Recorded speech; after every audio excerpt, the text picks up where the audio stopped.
I've noticed a lot of similarities, not just what's happening in the United States, but what's happening across the pond in the UK as well. I think it's happened in France. So there's an open border here in the United States. Thanks to Jimmy Dore and Neil Oliver, finally someone willing to talk about this openly in a rational way. So everyone pretty much Yeah. acknowledges now. Not only is there an open border, but we've covered stories where the administration, Joe Biden's administration, is flying in plane full, With an app. full of illegal immigrants, and they call them undocumented. And then they will go to these cities and they'll give them credit cards for $1,000 a month to go live. Our tax dollars are at work for our benefit. We pay it expecting to get something for it. This is corruption at its core. Whereas we have homeless people under every bridge in every major city in this country, and they won't take care of them, but they can't wait to get the country flooded with immigrants. And a lot of people have a lot of different ideas on why that's happening, but it's definitely happening, and it's definitely a policy. A policy that politicians like AOC and the Squad won't admit. A policy that we, the American people, are being gaslit on. I smell gas, and it's not from Joe Biden's diaper. And one for sure reason is to suppress the wages of workers. There's no doubt that. Another reason in the United States is because people aren't joining the military anymore, and so they're promising them citizenship if they join the military. So that's too. That, by the way, that's the way Rome fell. But so is it similar in the UK? Is there this flood of immigrants and people don't know why?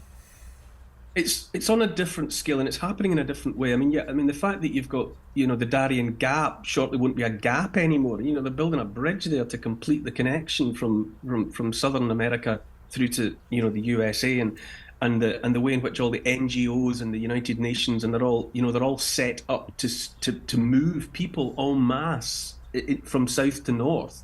So clearly there's a deliberate policy of moving people every which way. A delivered policy set up without our knowledge or approval, and a constant denial of our own eyes. We can see, we know what's going on, and if we say anything, we're labeled xenophobic and called a conspiracy theorist.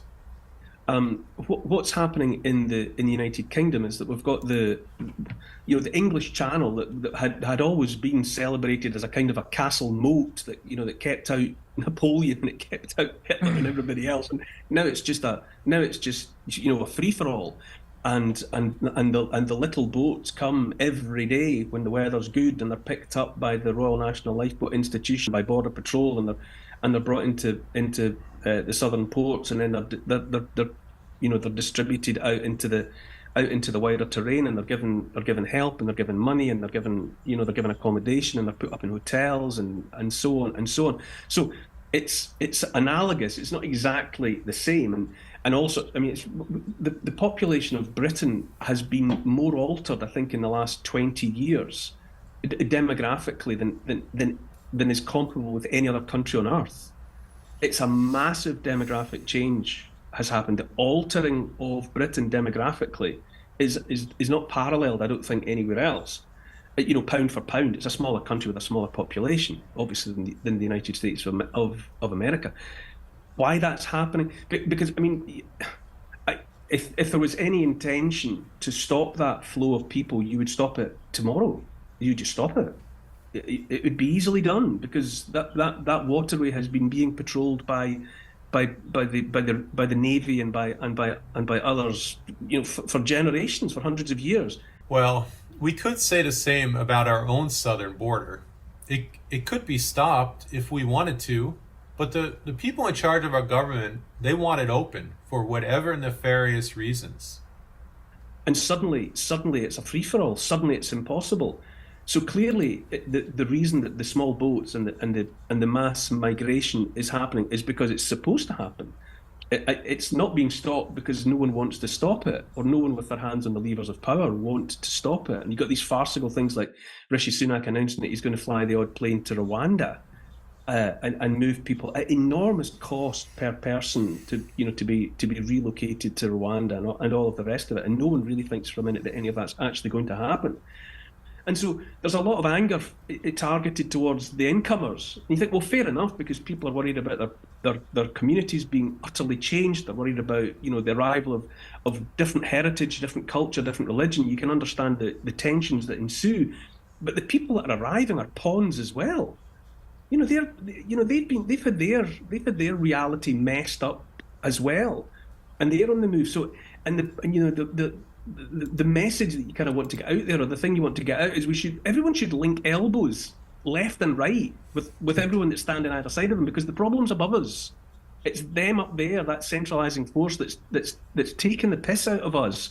Well, I don't see how we could link arms when I, based on my skin color and gender and sexuality, are seen as the enemy to people on the left. Many leftists view straight white men and as the most dangerous people in the whole country. What are straight white men good for? Straight white men? Yeah. Not a lot. And punching down on us and everyone, black, white and brown, Muslim, Christian, Jewish and all of the rest of it. We should all just be setting aside our, the internecine squabbles for 5 minutes and realising where the real trouble is. And it's because we're being messed with, one and all. Yeah, and, and rather than fighting with one another. Go ahead.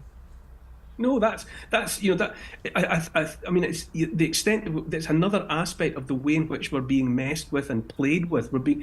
Group is being set against group, creed is being set against creed. Color is being set against color. We've got all of that going on in Britain at the moment. You think, well, wait a minute. Yes, there are tensions, and yes, there are all sorts of problems that ensue when you mix people that don't really want to be together, and there's a pretense at integration which is never going to happen. Yes, these are all absolute problems that are massive in people's lives, but you've got to pull back a bit and go, but who's doing this? Why is it suddenly the case that we can't man a border? Why can we suddenly not control the comings and goings of people into the country, which was done effectively for hundreds of years, and now all of a sudden they say, well, there's nothing we can do about it. They're coming and they're here to stay. Yeah, I mean, the policies of just here in the Western Hemisphere, how we sanction and overthrow democracies. We do that in the Middle East. We did it in Iraq, displaced 1 million people. Look what we did to Libya. We turned it, when the most successful country in Africa, turned it into a failed state with open slave markets and people fleeing there. So that is, again, and what NATO's doing throughout throughout Africa and the Middle East. We're just, and look, with 20 years in Afghanistan, look what we did to Syria. It's the same thing over and over and over again. And so again, it's not to demonize the immigrants, but it's to demonize the people who are creating the conditions that create this. And it's like they want chaos.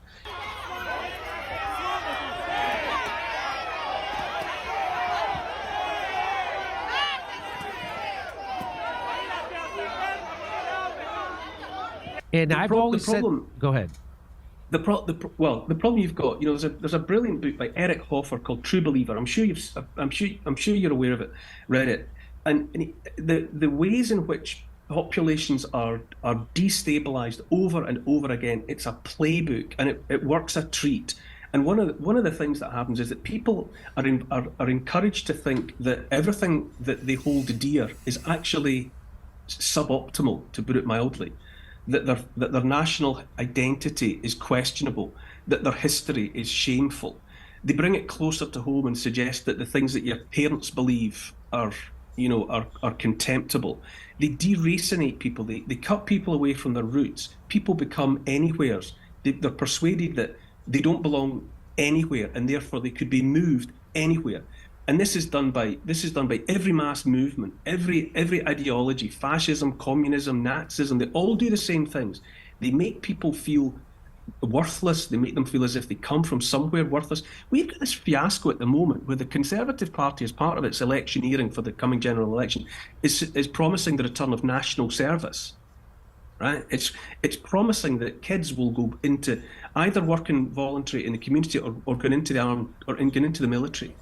Now, they're pushing national service at a time after a generational attempt to discourage kids from Britain of being proud of Britain at all.